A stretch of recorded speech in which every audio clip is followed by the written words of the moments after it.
All right, ladies and gentlemen, welcome to Science Friday. And today we are going to be talking about fireworks. That's right. You know them, you love them. They explode in the sky. Fireworks. Yeah. And obviously this is in honor of what is quickly approaching on Sunday, the 4th of July. And so I thought it'd be cool to see a little bit into the inner workings of the science of fireworks and how are they made, like what makes them come together in such different patterns and colors. So we're going to find out all about that in this class, and I have a bunch of good videos for you guys. So awesome. Let's get started. Okay.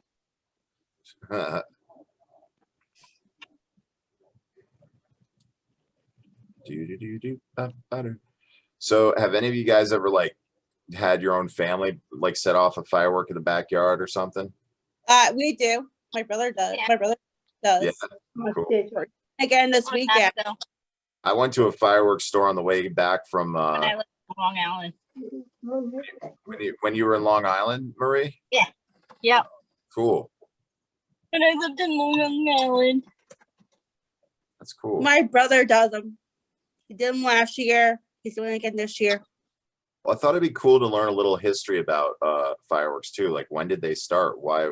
How were they created? Who discovered them? You know, and a lot of people say they were discovered in China, in Asia, and that seems to be accurate. But then it kind of moved to Europe and became a big tradition for kings and queens to have big fireworks displays, and they'd have like a court fireworks specialist, you know, who would put on these massive displays for them. So a little bit about that history, and then we'll learn about the science too.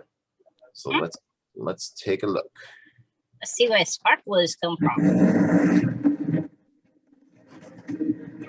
Watching a fireworks display is a bit like witnessing a time lapse of the universe. And like the universe, fireworks only exist because some scientist from 1,000 years ago mixed together some chemicals. An alchemist in China was tinkering with an elixir for immortality when he tossed together charcoal, sulfur, and saltpeter. Perhaps he was disappointed with the results, or always threw his creations in the fire to see what happened. Either way, what happened this time was a loud, blinding boom. As far back as 200 BC, the Chinese had been conjuring kabooms with baochu, literally firecrackers. Bamboo shoots roasted over coals till the air inside popped, producing a sound that was used to ward off evil spirits. But once they filled some bamboo with this new explodey powder, the first fireworks were ready for lighting. Celebrating special occasions with fireworks was commonplace by the 15th century, when fireworks made their way from China to Europe. Kings used brilliant displays to commemorate military wins, announce births, and illuminate castles at night. In the New World, John Adams wrote a letter to his wife in which he predicted fireworks would be used every year to mark the anniversary of the following day, when America adopted its Declaration of Independence, July 4th. Today, fireworks evoke memories of childhood, balmy summer nights, the strangely intoxicating smell of sulfur, faces of loved ones turned up and flickering in pink and blue, their wide eyes reflecting the light of every luminous bloom.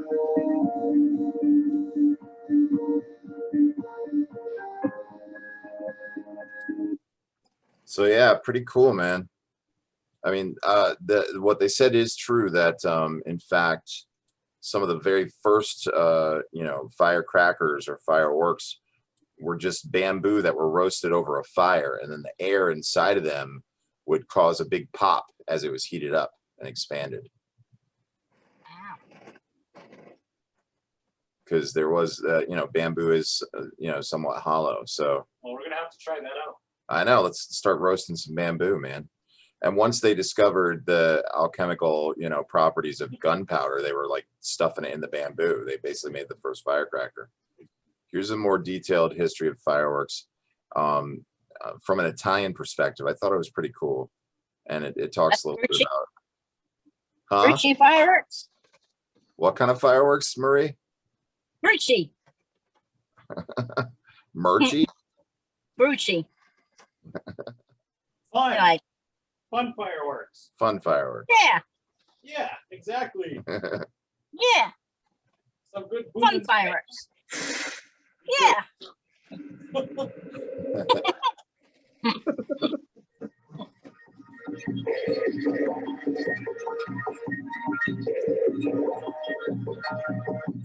Quindi per me ce l'ho nel sangue. This is something that's in my blood. Questo lavoro For me, this work is part of a long family tradition, una lunga tradizione so it's simply part of my DNA makeup. del mio DNA.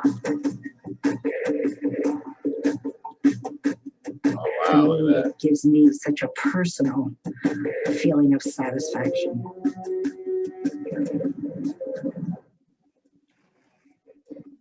You have to be really focused, otherwise there's no point. And when you can't manage that anymore, you can't carry on. But I'll carry on for a while yet.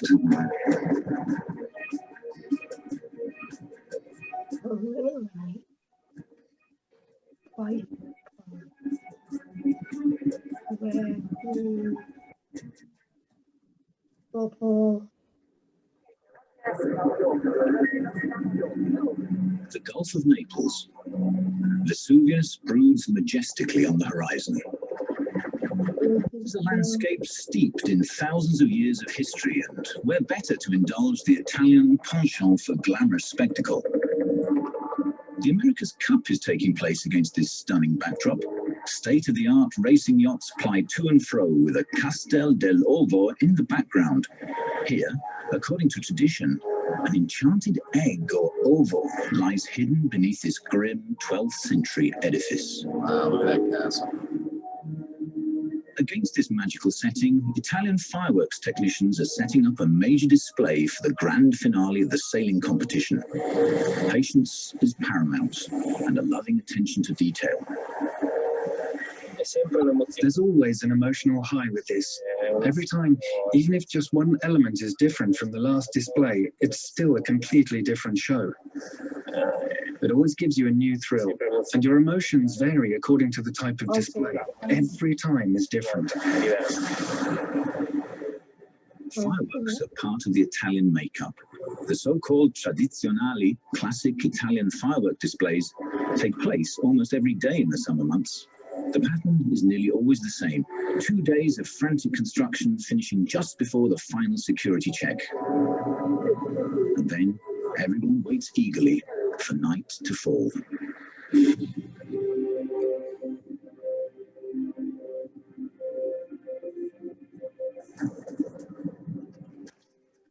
Oh, wow. That looks so cool about that old castle.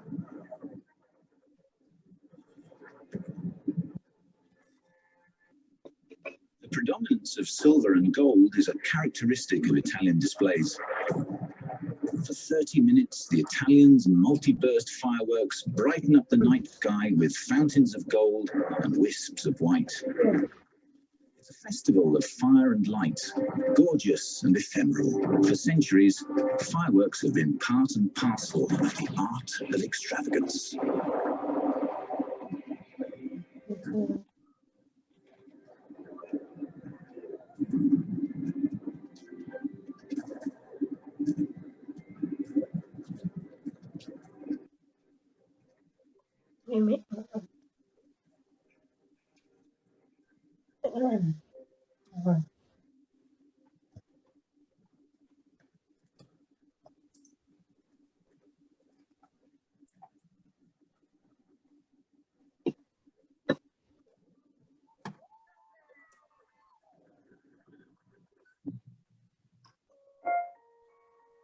But in the beginning, fireworks were a gimmick to drive out evil spirits. The oldest depiction of fireworks that we know of comes from China. Created in the 10th century, it shows little demons defending themselves with fireballs and arrows of fire, an image that suggests the existence of gunpowder. It is believed that the Taoist monks, who are said to have discovered gunpowder, were actually trying to find the elixir of eternal life. Several Chinese emperors invested a great deal of money in this quest for immortality. And sometime in the 6th, 7th, or maybe 8th centuries, these monks concocted something that they eventually realized could be used for a very different purpose. So it's ironic that these emperors of China spent all this money paying the Taoist monks to basically discover immortality. And instead of discovering immortality, they basically discovered gunpowder. Instead, they discovered gunpowder, which is pretty ironic. Yeah.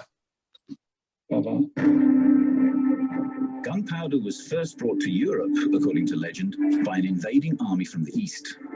The Battle of Legnica in Poland may well be the start point for the history of fireworks in Europe.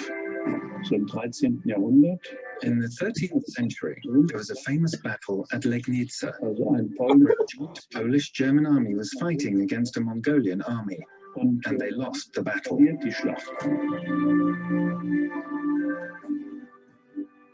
Fireworks were used in this battle. We believe today that they used the so-called fireworks dragons.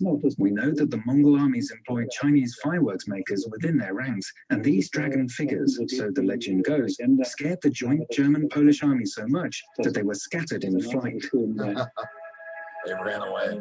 But Europeans soon began to turn gunpowder to their own ends. In this German book on fireworks from 1610, you could learn that it was made from mixing saltpeter, charcoal, and sulfur. But how did the recipe get from China to Europe? There are various stories about how gunpowder was first made in China and how it was brought back to Europe by Marco Polo after his first journeys in Asia. Marco Polo returned to Italy at the end of the 13th century, so the recipe for fireworks may have come via maritime trade routes into one of the Italian ports.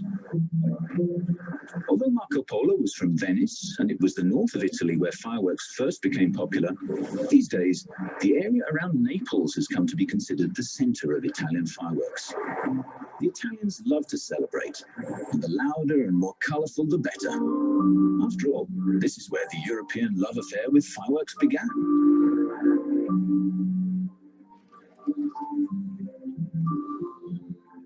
The first recorded firework display was in 1379 in Vicenza, with winged creatures emitting sparks as they ran along a rope.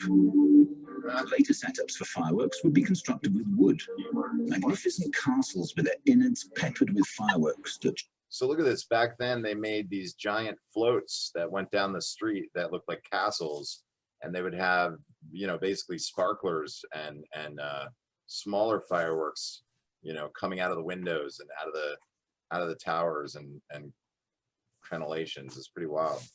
It was like a big production. Shot out and exploded. By the end of the 15th century, all the fundamental elements of firework displays had been pioneered in Italy by designers who vied for patronage at the leading courts of Europe. After all, the triumph of light over darkness is perhaps the ultimate symbol of absolute power. There were probably no more than 50, 60, 70 people throughout Europe who were ever able to put on such a fireworks display. It was always the same ones, traveling throughout Europe. The number of people who had this kind of expertise was really quite small. These firework displays were highly theatrical.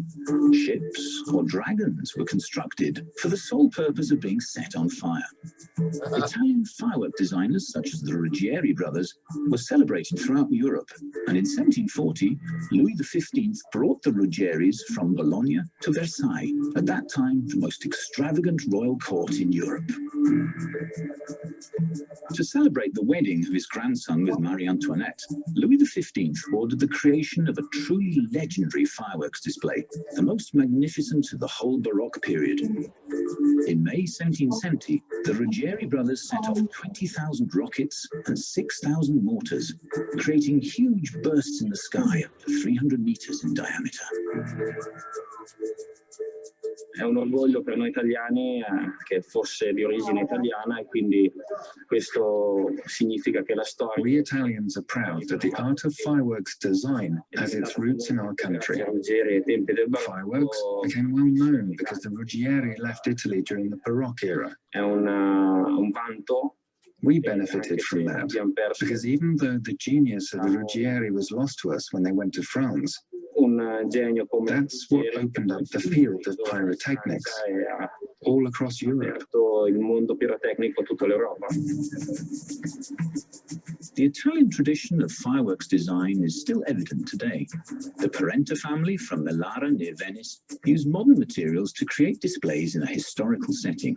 Floating pontoons on the lagoon are one of their specialities. Look at that. They're like floating rafts of like explosives. And that thing is chock-a-block full of fireworks. Look at that. In the 17th century, fireworks designers also used water to set off their pyrotechnic displays. This was one of the innovations of the Baroque period.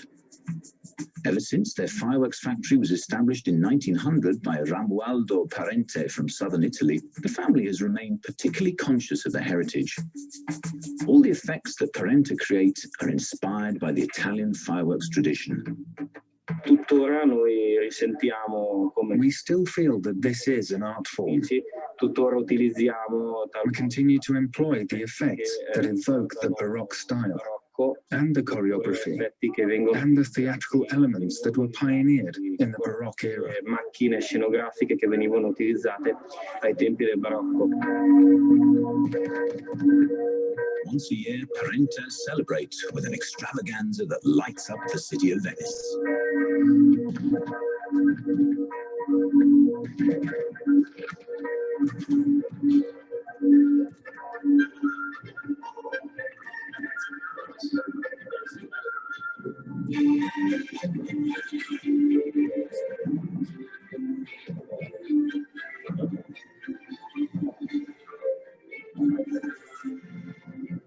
In this display, the past meets the present. The lagoon reflects the light, and the fireworks impact has doubled. That's something the master designers of yesteryear understood well. And the greater the outlay on a firework extravaganza, the greater the appreciation at its end.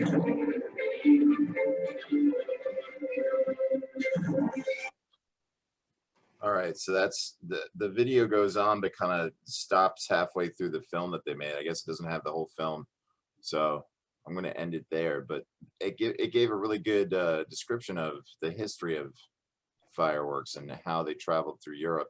And one thing I'll add is that, and what Jason has told me, is that Madeira, Portugal, has stunning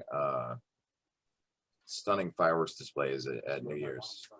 That's where his mother's from and where a lot of his family is, and they have beautiful displays. Let me stop sharing a minute so that we can Show a quick picture. Let's see if I don't know if you can this see is that. this There. is- That's so cool. Wow. He said, yeah, so "Hey that's- John, Thanks, Sarah. hey John." yeah, Sarah. They just- Well, when I was little, a little bit little, I have to say I don't know how young I was, but when I was younger, my aunt and uncle, my aunts and uncles, and my whole family would get together for 4th of July, and my uncles would do fireworks on the farm. Oh, wow. They would buy fireworks and show them off. Yeah, That's awesome. That's a yeah, fun- Fun. That's a good memory. it's a great memory It's to it is. have a family and your uncles setting off fireworks. I want to try to be that uncle this year for my niece and nephew. I went and bought a few little tiny firecrackers, not big fireworks, but little fun toy ones that we can set off, and have fun with. So Mom's house. yeah, my mom's out. My mom was nervous about it though. Like, Mom, it'd be fine. She said, well, ask your brother if it's okay. Well, let's see how these fireworks are made, huh? Let's check it out. I want to see the science. Another day, another chance. Make the most of it with a network that can deliver gig speeds to the most businesses. You get the advanced cybersecurity solutions you need with Comcast Business Security Edge. Yeah. Comcast Business, powering possibilities. Yeah, power my video. What's a 4th of July celebration without fireworks? Brilliant colors exploding in the air, the oohs and ahs they elicit on the ground. Fireworks are so high-tech these days, it's easy to forget they're not a modern invention.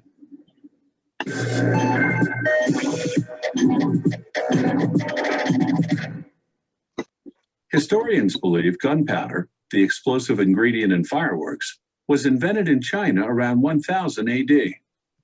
It's said that in a famous battle, the Chinese emperor illuminated the sky with it, scaring away the enemy. During the Renaissance, the Europeans invented the type of fireworks we know today. Modern pyrotechnicians use computers to ignite fireworks from a safe distance and to synchronize their bursts with music.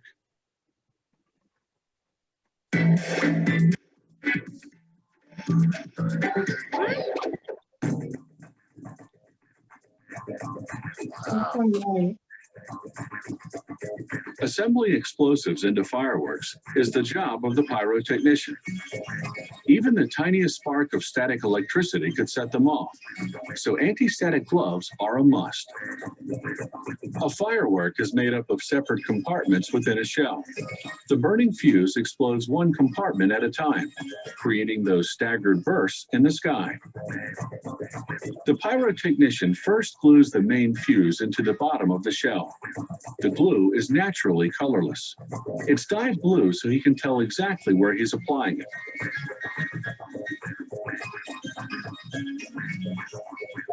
He puts the bottom aside to work on the second compartment of this two-compartment firework. He starts by spooning a powdered explosive into the center.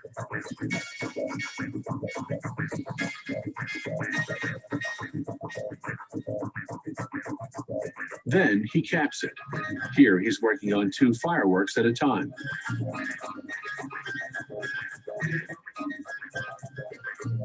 Next step, a brown cardboard shock absorber to shield this compartment from the first compartment explosion. Then a corrugated cardboard disc and a plastic spacer. It'll take the fuse 1.5 seconds to burn through these 2 components, creating a slight delay between the first explosion and the second. Gluing the second compartment together is tricky. If it's too tight, it'll stifle the explosion, but it has to be tight enough to withstand the delay. With the second compartment done, it's time to prepare the first. He glues a sleeve onto a case, then fills it with hundreds of stars. Stars are what create the flashes of color. They're carefully measured explosives mixed with coloring agents, such as magnesium for white, copper salts for blue, and charcoal for orange. The pyrotechnician must handle them gingerly, or they could detonate. Next, he adds comets, another type of exploding decoration. I think it's funny that the ingredients within it are like stars and comets, you know?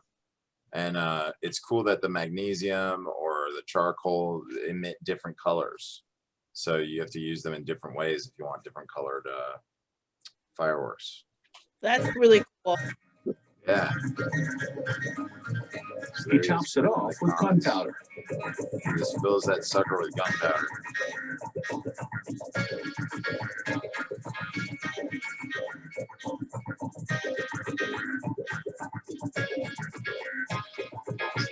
Finally, he glues the 2 compartments together, filling the remaining space with the same combination of ingredients.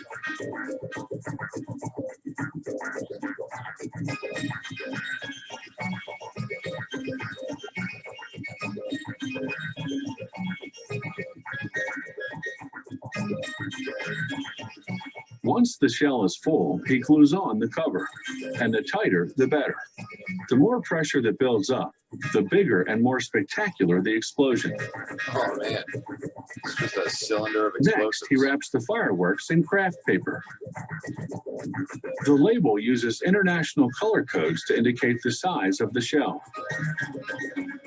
The lift charge, a gunpowder bag with a long fast-action fuse, goes at the base of the shell. That's what'll send the firework into the sky.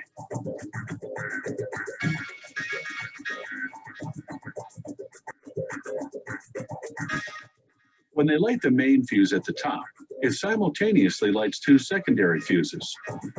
The time delay fuse inside the shell, running through the compartments of explosives, and that long fuse running along the outside, down to the lift charge at the base.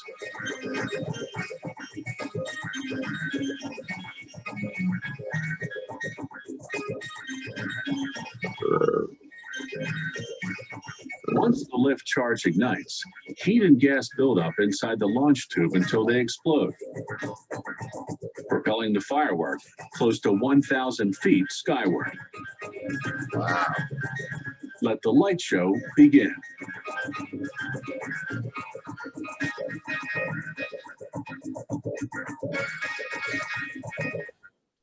How cool is that, man? It's all basically differently, you know, packed sections of a cylinder that, you know, each have time delays to go off. Mhm. That's wild. Hey, John.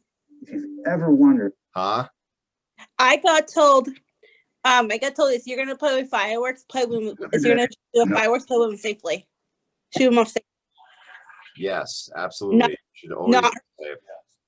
And The honestly, time- you shouldn't do it alone. You should have supervision and someone with you. Yeah. How are you?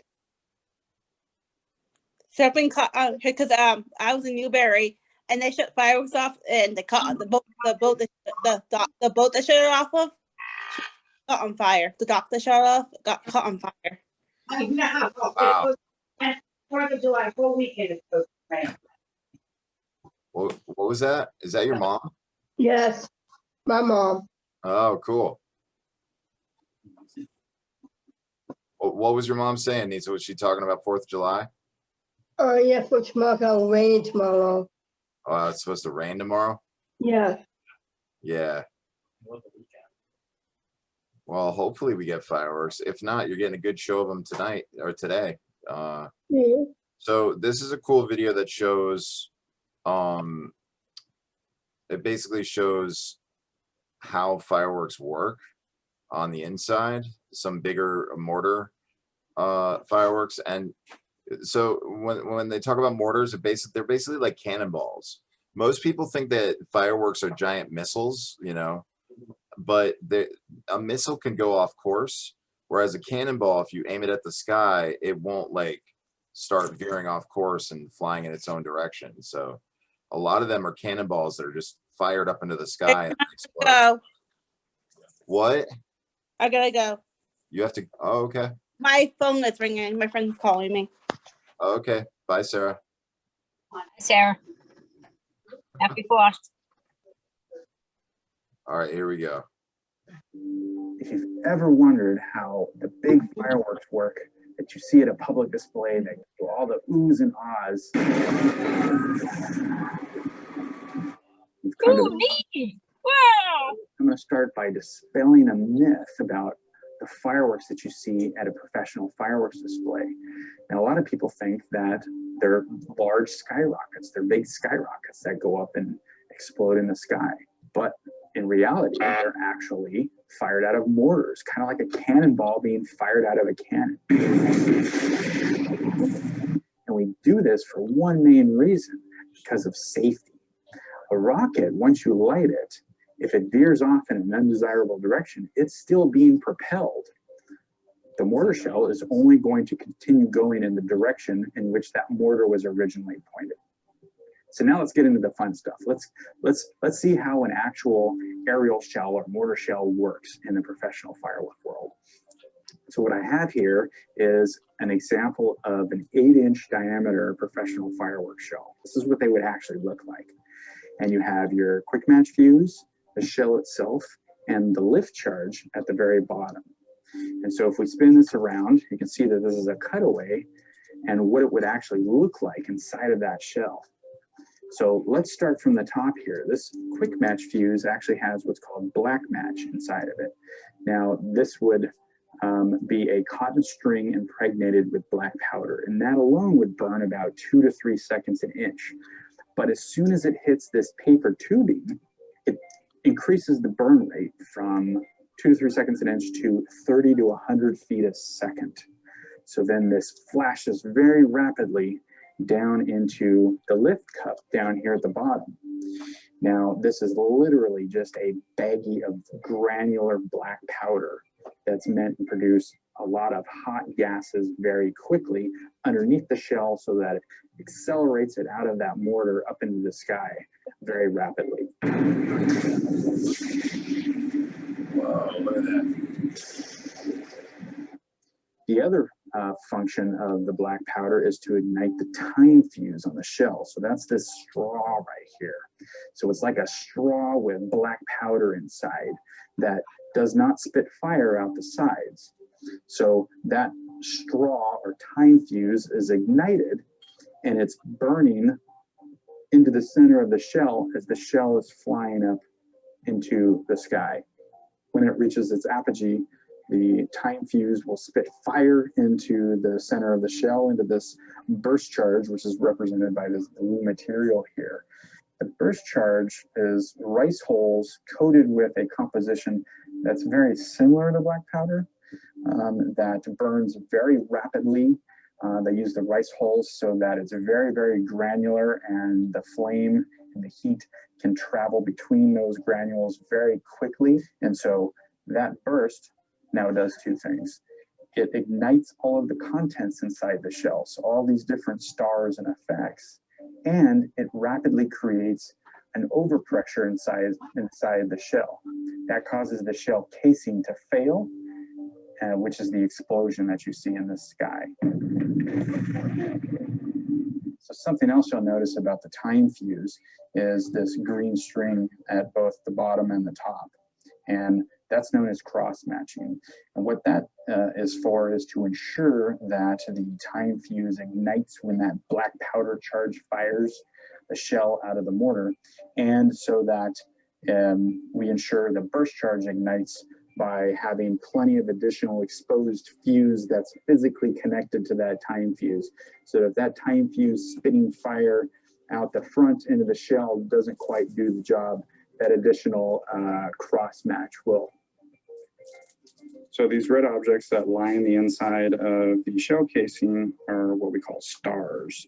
Those are the effects that you see projected out in the sky, different colors and gold glitter. Stars contain chemical compositions that will produce different colors depending on which type of elemental salt they contain. So for example, barium salts produce green, copper salts produce blue. So look at this chart. Barium salt makes the color green. Strontium salt makes red. Aluminum, titanium, and magnesium salts cause white. Copper salt causes blue. And sodium causes yellow. So all the colors are from different different elemental salts. Sodium yellow, strontium red, aluminum, titanium, magnesium will burn white. So on the outside of the stars, there's typically what's called a primer composition, which is essentially black powder. Black powder ignites very easily, and within the shell, when that burst ignites, you don't have a lot of time before the casing fails, and the star must be ignited by the time that occurs. Otherwise, the star will blow blind. This particular example is a round or spherical shell, and that will give you a very symmetrical break in the sky. So as far as the design of the shell is concerned, it's pretty much as simple as how you lay the stars and the effects out inside the shell. So if you wanted a happy face effect, you would have a ring of stars, and then you would have two eyes, and then the happy face. Oh, that's funny. For this particular example, you have all of these stars, these red ones around the edge, actually go all the way along the inside of the sphere, and you might have a few inserts in the middle. Any center stars are known as a pistil. You could have small shells, so it could be a shell of shells, so you could see the main burst, and then you'll see a few additional breaks in the sky. So there's a big variety of effects that you can build into the shell just by how you lay everything out. So the shell casing itself is actually a cardboard hemisphere. The shell builder will take those, fill the contents, he'll put those halves together and it'll do something similar to paper mache on the outside of the shell until the shell casing is very thick and very strong. And that allows it to contain the pressure once the burst charge ignites in the inside until the pressure gets so high that it causes the big explosion, spreading the effects over a large area in the sky. So thanks for watching. If you have any questions, leave them in the comments below. Everybody have a safe and happy 4th of July. So that's pretty cool seeing a dissected mortar shell, you know, for 4th of July, like a dissected firework. There's a lot of components that go into that. All right.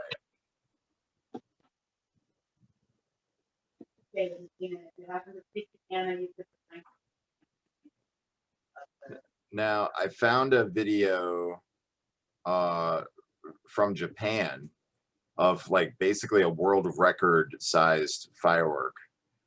It's called the Yon Shakudama, and it's like a 420 kilogram firework.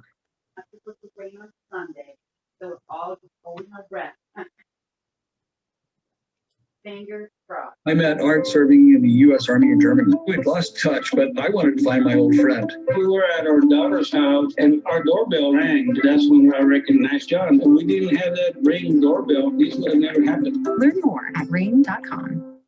The fireworks may be this big. Here in Katakai, they're this big. This is the Yon Shakudama, over 400 kilograms. Was in the Guinness Book of World Records a few years ago as being the biggest in the world. And tonight, we're going to see this go up into the sky. Just how big is this thing? Japanese firework sizes vary, marked by their number. Numbers 3 and 4 are the most common in the cities because of the tall buildings and dense population. But when you have more space, you can get to the Shakudama, which is number 10 and much larger. Then it goes into crazy mode. The Yon Shakudama, invented here in Katakai, is 4 times bigger than that. And that's what we'll see tonight. It's fired from a cannon buried in the ground that's this big. Holy smokes. Let's look at Japan's fireworks town of Katakai and Niigata. First, you can see in Tokyo how dense the buildings and population is. Such a crazy idea for supersized fireworks is impossible here. There's no space large enough.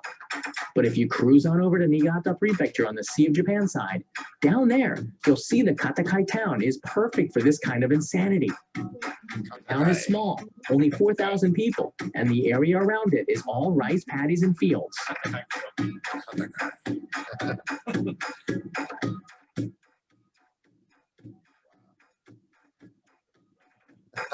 The 400-year Katakai Festival is the event of the year in town. People from all over Japan come in buses to experience it.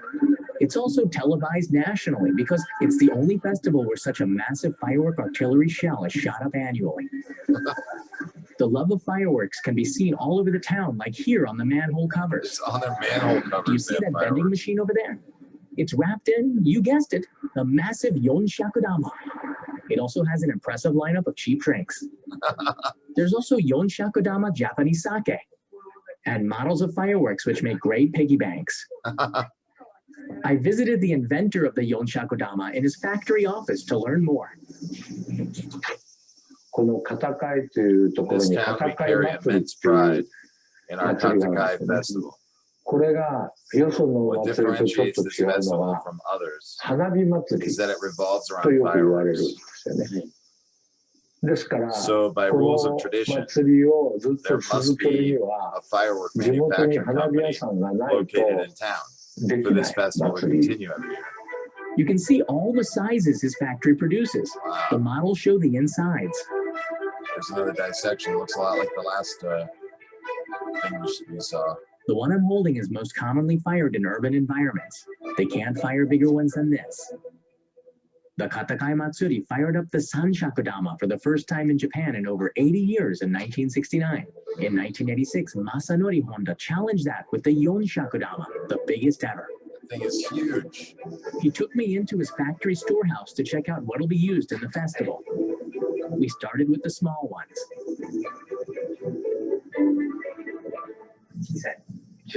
They're small. They're number like 0.4 in size. That's right, he says. Let's see what we have here. They're about the size of a grapefruit. This one is a blue ring. It's written there, and in the middle will bloom a butterfly shape.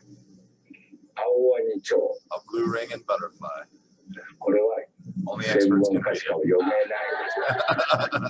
The information, like color, is written on the label. That's cool.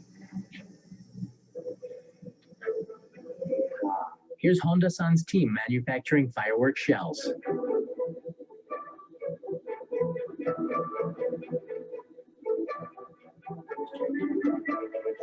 Those are the little stars that we learned about. Here's the other finished half of the firework ball. Oh my goodness. They look like melons ready for transport to the supermarket. Explosive melons. These number 4 fireworks are being taped up.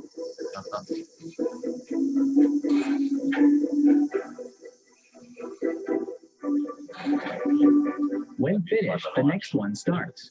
Staff needs to be trained and licensed to make fireworks here.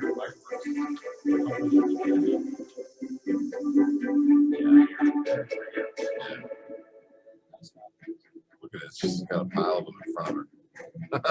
Taping them well ensures that they'll survive the cannon blast and make it into the air before exploding. If you're an employee there, you cannot be a The number smoker. 4s look so small compared to the number 10 Shakudama. The city of Karakai, or town.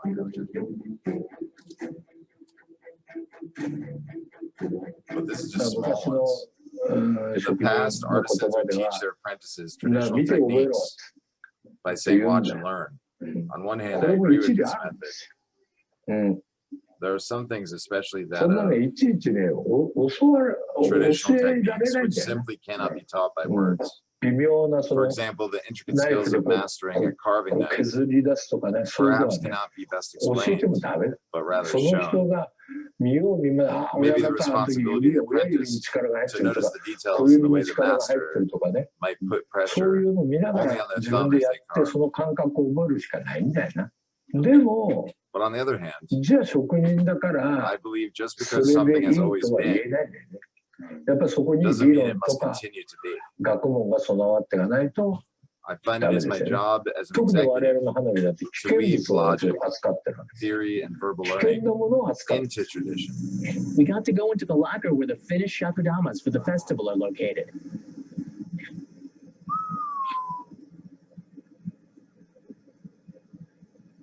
Those are big. And the Yon Shakudama? That's in a It's safe so room. big they stored it outside Look at this in shit. another area. It takes about a year to make one. Right away, you can see just how ridiculously big it is. Look at that. That's the Yon Shakudama. Yeah. I was a little hesitant to enter this room, which is kept warm at all times. It's kept warm. Oh my god, it's as big as that. They are. 64 times the size of what we saw earlier. It's 64 times more powerful than the shot. Oh my gosh. Let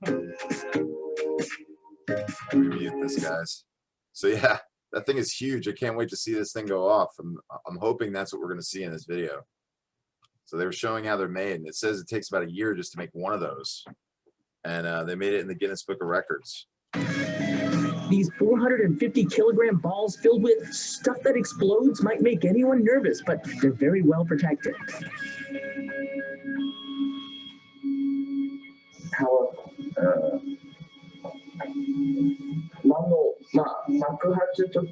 This explodes. How loud is it?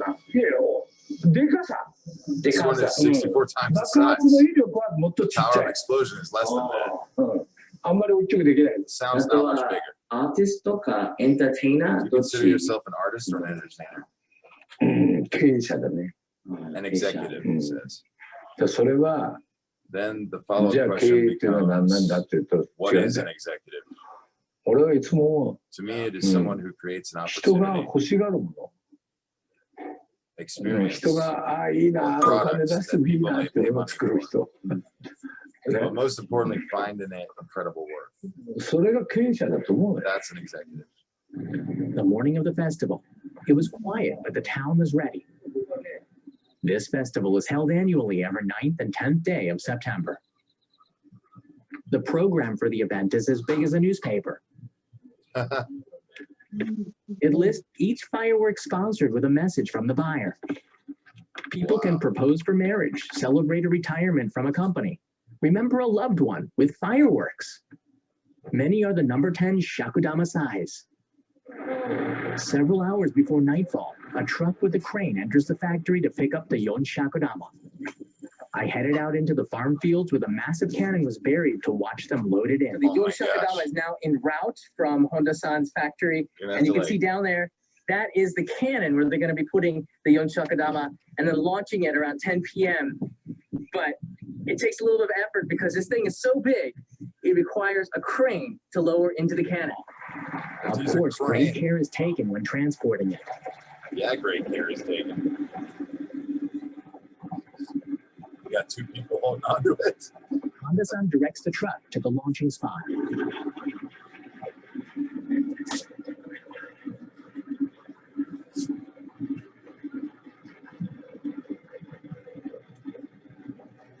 I was situated on top of a hill that shields the blast during launch, which gave me a great view of the loading.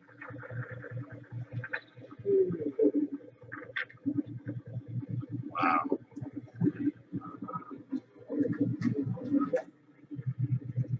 This is insane. Fireworks in the distance go off to announce the loading of the Yon Shakudama around town.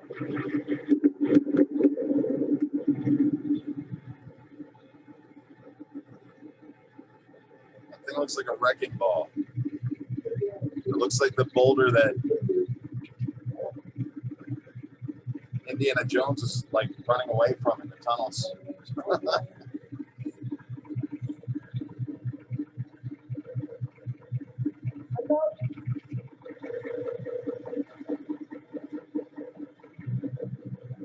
It's carefully lowered into the cannon where it'll be launched around 10 p.m., the finale for the festival.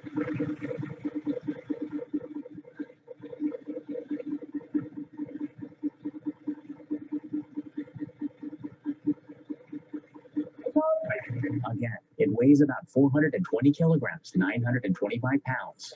It'll be fired up about 800 meters, 2,625 feet, and have a width of about 800 meters.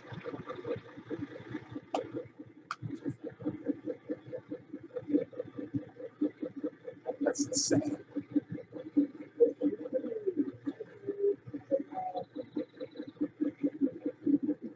It's been about 20 years since there's been a misfire or problem. That's an incredible record considering the massive weight of the Yon Shakudama, which is the largest firework in the world shot up by a cannon. God. The 925 pounds, they're going to have a lot of gunpowder underneath it to launch it. So just seeing Honda-san putting the Yon Shakudama into the cannon, I have to be honest with you, when they removed it from the truck and started to put it into the cannon, I was a little nervous because, you know, you never know. There's always a chance that something might happen. But we have helmets on, which would probably protect us. Anyways, I'm really even more excited after seeing it put in the cannon, what it's going to look like in the sky tonight. We just have to wait about 5 hours, get some street food. The shrine has gotten quite festive. Food stalls are up and the audience is making its way into the town from all over the country. You won't go hungry here.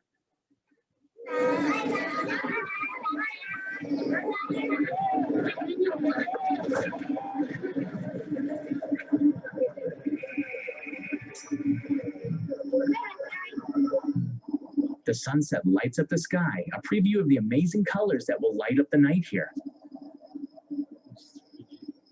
The town is very quiet. Most residents watching in open spaces or at the shrine's event viewing area.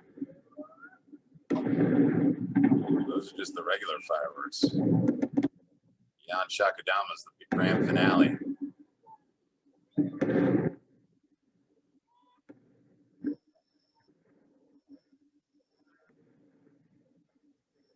Each boom echoes across Katakai.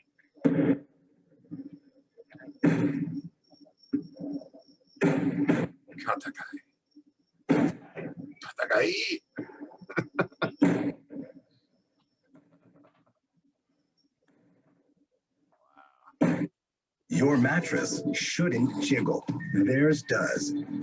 Yeah, jiggling mattresses, yada yada. Exactly. 3, 2, 1, and back.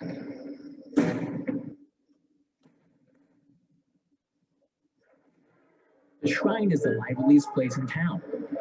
But why does this fireworks festival take so long? 3 hours from 7 to 10 p.m. 3 hours of fireworks. So every couple of minutes, they'll announce the sponsor of all the fireworks that are going up there, you see?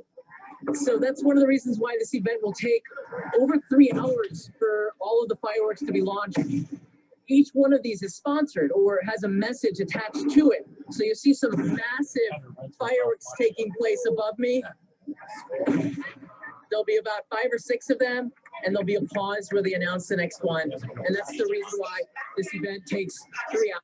So that's wild. Basically, every couple of fireworks is sponsored by someone. It could be somebody making a proposal and getting engaged or married, and so they want to announce that couple's name. Or it could be a company that wants to get some publicity during the fair. So they bought 5 fireworks to set off. So they announce all these sponsors. It's pretty wild.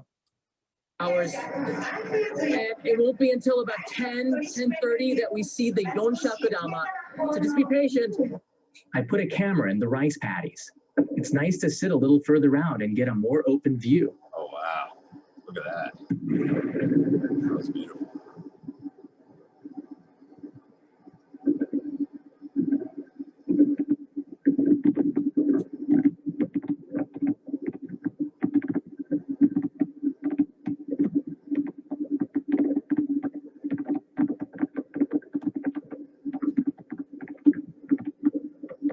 Oh man, lighten up the sky.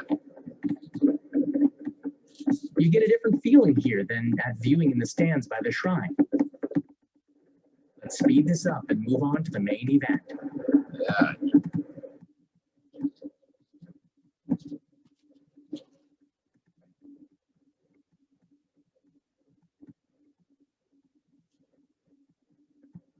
As we drank and ate and enjoyed the announcements of family, friends, and work colleagues sharing a moment with fireworks, 10 p.m. quickly sprang upon us. It was time for the Yonshakodama. The announcement is exciting. The world's number one. The world's number one. The real Yonshakodama.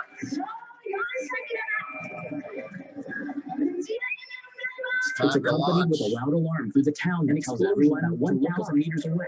The Yonshakodama didn't fire into the air, exploding near the ground.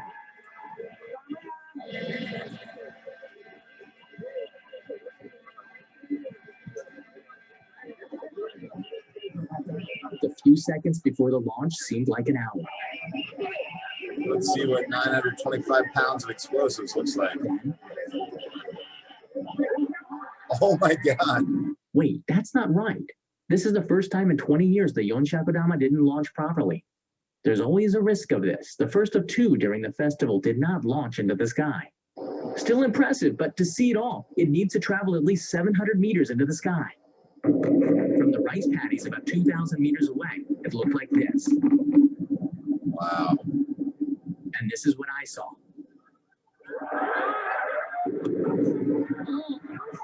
Well, I felt it. That was a big one. I felt it. It didn't quite get into the air, but wow. Yeah, the Yonshakodama didn't go up into the air, explode, and show us all of its glory. But there is a risk that it won't happen. And it's quite amazing that every year, despite that risk, they just keep doing it and doing it and doing it. To me, that's pretty amazing. I like that spirit that they have. Well, there you go. The world's largest firework. Well, I went 4 minutes over, but I hope you guys had fun. I know I did. You know, it's cool looking at the inner workings of fireworks and how they're made and really learning more about how people take it as an art form. And it's an art form that takes hours and hours of craftsmanship and then is blown up in a matter of seconds. But that's pretty cool. So I hope you guys enjoyed, and I hope you guys have a great 4th of July. If I don't see you tonight at the center, we will be moving the movie night to the center instead of the, yeah, there's the American flag. I salute you, flag.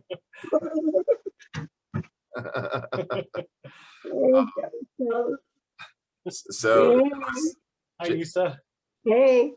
So our event tonight is not going to be on the green in Lebanon. It will be at the center if you still want to see the movie with friends.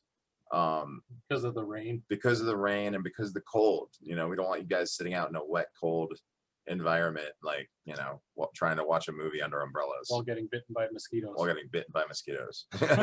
Just sounds like a bad combination. So if you want to go see the movie, it's still on. It'll just be at the center instead. So thought I'd let you guys know. But until I see you next, have a great day and have a great 4th of July. Bye, guys. See you guys. See you. Yeah. Bye. Bye.